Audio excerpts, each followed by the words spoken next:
आने वाले एग्जाम्स में फाइनेंस अकाउंट असिस्टेंट का एक ऐसा एग्जाम है जिसके लिए बहुत सारे लोग बेसब्री से इंतजार भी कर रहे थे और बहुत मेहनत करके पढ़ाई भी कर रहे हैं। लास्ट के 2-2.5 महीने बचे हुए हैं। कैसे इन 2-2.5 महीने को बेस्ट तरीके से यूटिलाइज किया जाए, डेली का टाइम टेबल क्या हो, रिसोर्सेज क्या रहने चाहिए, क्या स्ट्रैटेजी है वो जो आपको आपकी इस जॉब को सक्सेसफुली अचीव करने में हेल्प करेगी। Hello everyone, welcome to wings उड़ान।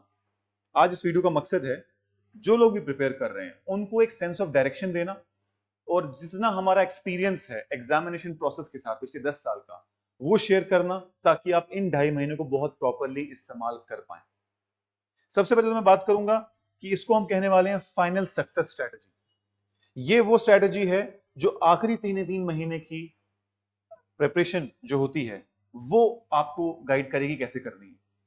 मिसाल में लेता हूं एक ऐसे इंसान की जो अपने आप को रोप पे बैलेंस करता है। अक्सर आपने बहुत कलाकार लोग सर्कस में या कहीं और देखे होंगे जो एक एक सिंगल रोप पे चल रहे होते हैं।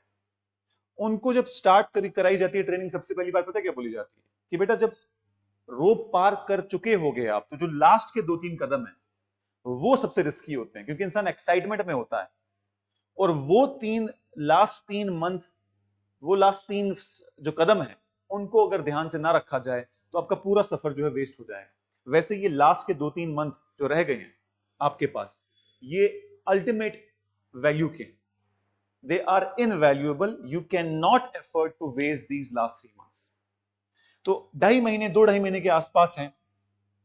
कितना मार्क्स हमें टारगेट करना चाहिए और क्या क्या हमें एज सच देखना चाहिए अपनी प्रिपरेशन में। सबसे पहली बात, आज से ठीक 12th संडे को आपका पेपर होने वाला है और उस 12th में से लास्ट के 2 वीक तो छोड़ दो, आप सिर्फ 10 वीक्स हैं आपके पास जिसमें आप प्रॉपर्ली पढ़ाई कर सकते हैं।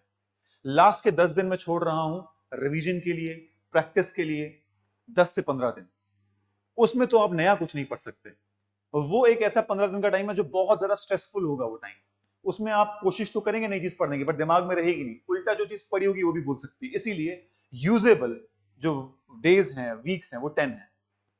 15 नवंबर को आपका एग्जाम है, ठीक आज से 12th संडे को, 12वें संडे को। अभी 30 तारीख को, इस महीने की 30 तारीख को फर्स्ट संडे अगर मैं बोलूं तो आज से ठीक 12th संडे को 15 नवंबर के दिन आपका पेपर होने वाला है। ये दिमाग में बसा लो, 12th वीक आज से, आज अभी इसी वक्त से। इस 12th वीक का ये जो घंटी आपके दिमाग में काउंटडाउन शुरू हो गया होना चाहिए कि अब वेस्ट करने के लिए मेरे पास टाइम नहीं है। अब मैं क्या क्या करने वाला हूं, क्या बताने वाला हूं, उससे पहले आप ये मान के चलो, जो मेरा एक फॉर्मूला, मेरा एक गुरु मंत्र मैं हर स्टूडेंट को बताता आया हूं, what can not be measured can not be improved. जिस चीज को आप मेजर नहीं कर सकते उस चीज को आप इंप्रूव भी नहीं कर सकते। जब आपको ये बात क्लियर हो चुकी है कि आज से 10 वीक रह चुके हैं, मेरी यूजेबल 10 वीक्स जिसको मैं पढ़ाई कर सकता हूं, रिवीजन कर सकता हूं, प्रैक्टिस कर सकता हूं, टेस्ट दे सकता हूं, तो इस आज से अभी इसी वक्त से माइनस, हर दिन हर घंटा आपके दिमाग में माइनस काउंटिंग करना चाहिए कि ये घंटा भी गया, ये दिन भी गया, ये वीक भी गया, ये संडे भी गया। और इस पूरे टाइम प्रोसेस में आपको हर दिन अपने स्ट्रेंथ और वीकनेस का एनालिसिस देना पड़ेगा। इस सिलेबस में मेरी स्ट्रेंथ क्या है, कौन से टॉपिक में मैं अच्छा परफॉर्म करूंगा। ये वो टॉपिक्स हैं जिसमें मैं, भाई कुछ भी हो जाए, मैं पेपर प्रॉपर करके आऊंगा, 80 to 90% मार्क्स स्कोर कर लूंगा इस टॉपिक में। और ये वो एरियाज हैं जहां मुझे अभी भी दिक्कत है, अभी भी डिफिकल्टी है, अभी भी गलतियां हो रही हैं, अभी भी मिस्टेक्स हो रही हैं। इन दोनों को जब आप एनालिसिस करोगे डेली बेसिस पे तो आपके दिमाग में क्लियर पिक्चर बनेगी कि मुझे प्रायोरिटी किसको देनी है। आज की डेट में वो कौन से टॉपिक हैं जो मेरे मार्क्स कम करवा सकते हैं, मुझको नेगेटिव मार्किंग में ले जा सकते हैं, और आज की डेट में वो कौन से टॉपिक्स हैं जो मैंने महारत हासिल कर ली है, या तो एटलीस्ट मैंने इतना पढ़ लिया कम से कम गलती नहीं करके आऊंगा, या तो कम से कम 70-80% मार्क्स में स्कोर करके आऊंगा। ये चीजें आपको दोनों क्लियर होनी चाहिए, स्ट्रेंथ एंड वीकनेस। अब जब ये आपके दिमाग में क्लियर हो गई, अब आप बात करोगे टाइम टेबल की, अब आप बात करोगे रिसोर्स की, अब आप बात करोगे एमसीक्यू टेस्ट की, और अब आप बात करोगे रिवीजन की। ये जो है 4 सवाल मोस्टली सबके कॉमन रहते हैं कि कहां से पढ़ूं, कितना पढ़ूं, टेस्ट कितने फ्रीक्वेंटली प्रैक्टिस करूं, एमसीक्यू कितने फ्रीक्वेंटली दूं, और रिवीजन कैसे करूं। तो मैं एक एक करके सबका आंसर दूंगा, वीडियो के एंड तक बने रहिएगा। सबसे पहली बात रिसोर्सेज की करते हैं। रिसोर्सेज क्या क्या है, रिसोर्सेज में बुक्स आता है, रिसोर्सेज में टेस्ट सीरीज आती है, रिसोर्सेज में वीडियो कोर्स आता है।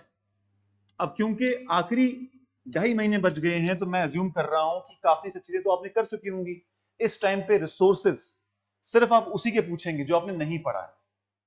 अगर ये बात मैं आज से 3 महीने पहले कर रहा होता, 5 महीने पहले कर रहा होता, जब मुझे पता होता कि अभी 4-5 महीने बाद एग्जाम है, तो मैं आपको बड़ी डिटेल बुक लिस्ट देता कि भाई अकाउंट्स की ये बुक पढ़ लो, टीएस ग्रेवाल पढ़ लो, जीएस के लिए एनसीईआरटीज पढ़ लो, मैथ्स के लिए 11th-12th के जो स्कूल बोर्ड में मैथ्स है वहां से किताबें पढ़ लो, साइंस के लिए आप 12th क्लास की एनसीईआरटी के लास्ट पेजेस पढ़ लो, और एनवायरमेंट के लिए आप इग्नू के स्टडी मटेरियल ले लो। ये मैं बोलता आपको, लेकिन अभी उसका टाइम नहीं। मैं एज्यूम कर रहा हूं कि अब जितना आपने पढ़ना था किसी न किसी रिसोर्स से आप पढ़ चुके हैं। हाँ, जो आपने बिल्कुल टच नहीं किया, बेहतर तो इस टाइम पे यही है कि किसी इंस्टीट्यूट या किसी ऑलरेडी अवेलेबल यूट्यूब पे जो वीडियो सीरीज है वहां से कवर कर लीजिए। ऑलरेडी किसी इंस्टीट्यूट ने, किसी बुक पब्लिशर ने कोई शॉर्ट नोट्स बनाए, वहां से पढ़ लो। इस टाइम पे फुल फ्लेज सोर्स पढ़ने का टाइम नहीं है। तो इस टाइम पे या तो आप कोई कंसाइज नोट्स ले लो किसी पब्लिशर के, या तो किसी इंस्टीट्यूट का वीडियो कोर्स देख लो और साथ में उसके नोट्स पढ़ लो। अभी फुल फ्लेज बुक्स पढ़ने का टाइम बिल्कुल नहीं है आपके पास।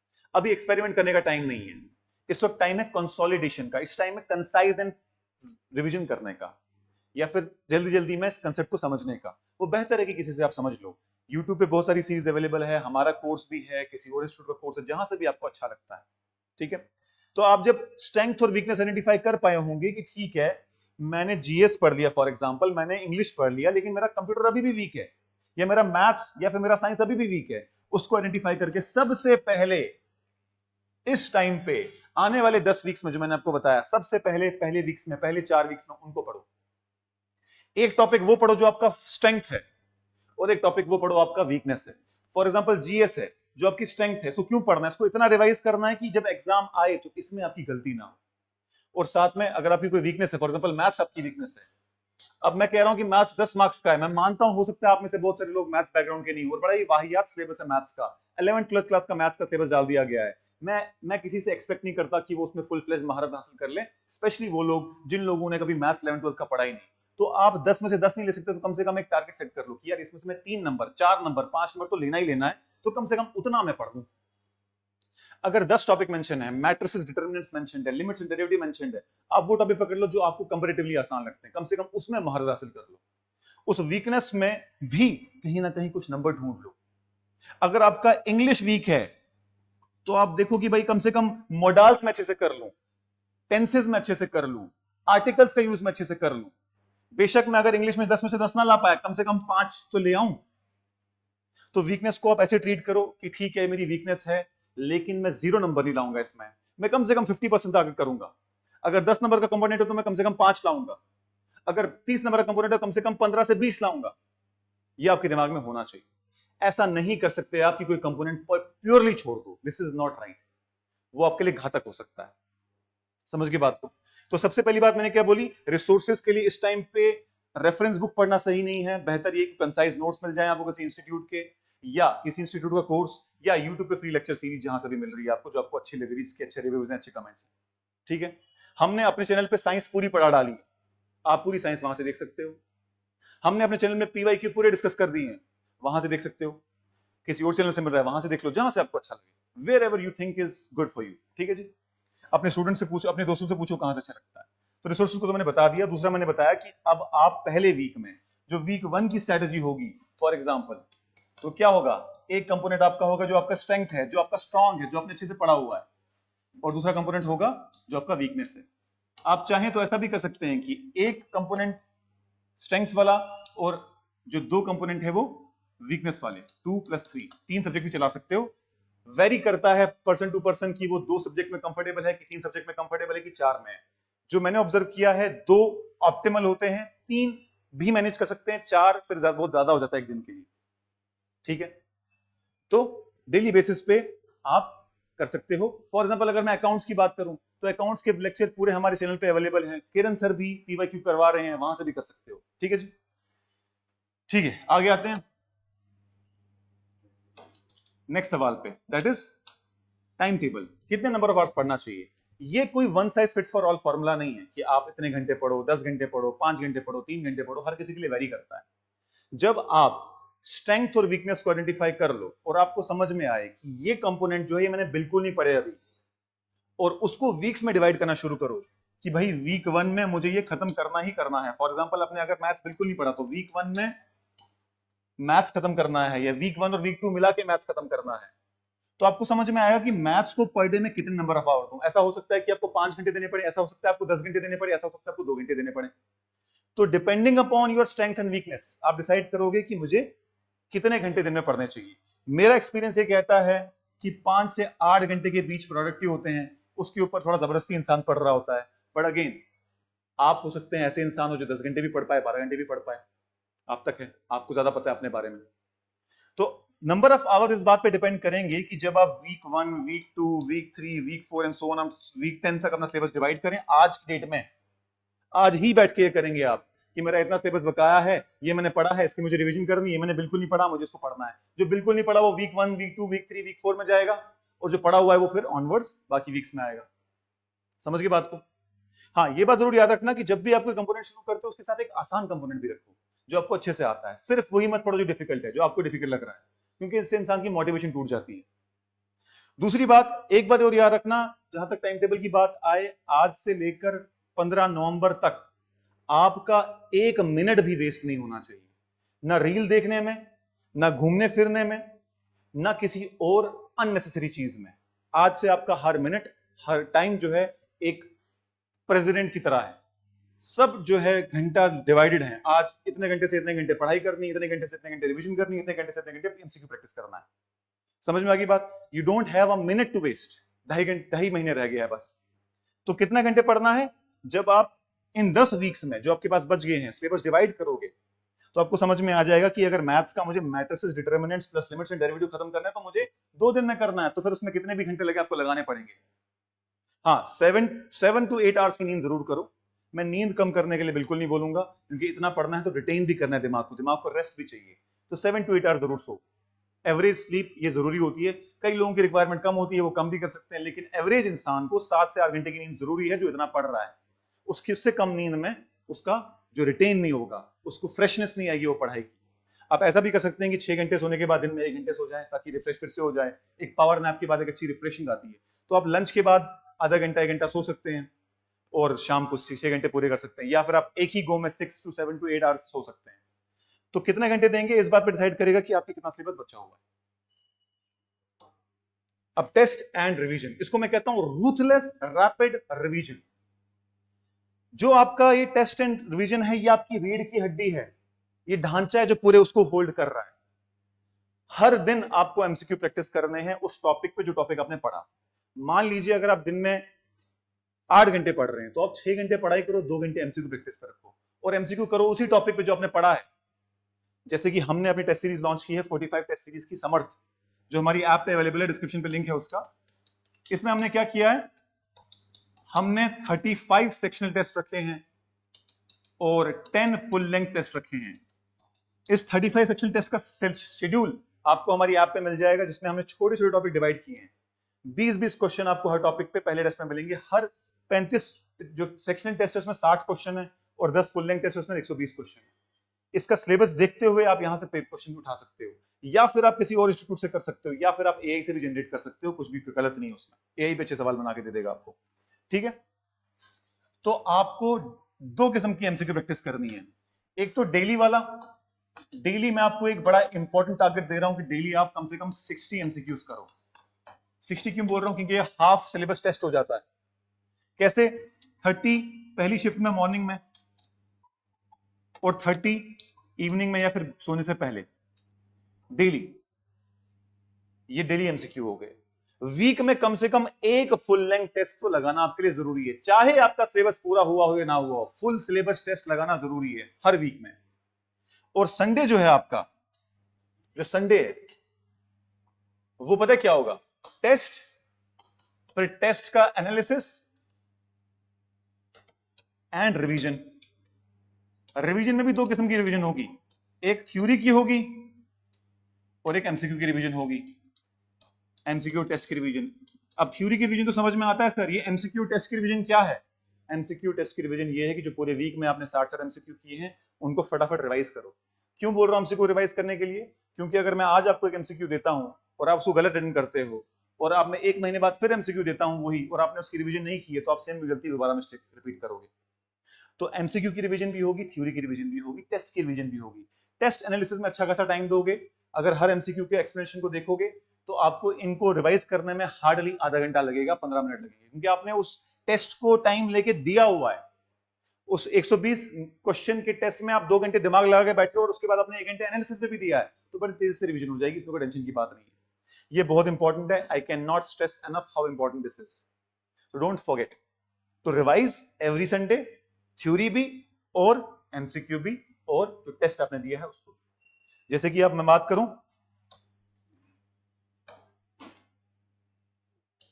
अगर मैं बात करूं वीक 1 की, यानी लेट्स से 30 अगस्त वाले संडे के दिन जो भी आपने पूरे वीक में थ्योरी पढ़ी है वो रिवाइज करोगे, जो आपने एमसीक्यूज किए हैं वो रिवाइज करोगे, और अगर आपने पिछले संडे को टेस्ट दिया हुआ था वो रिवाइज करोगे, और एक नया फुल लेंथ टेस्ट दोगे। बेशक ये बहुत हैवी है, लेकिन अब आपके पास टाइम नहीं है। आप ये नहीं सोच सकते कि यार मैं थोड़ा रेस्ट भी कर लूं। रेस्ट करो, आपके पास 24 घंटे हैं, 7 से 8 घंटे की नींद करो, फिर आपके पास 16 घंटे पड़ते हैं।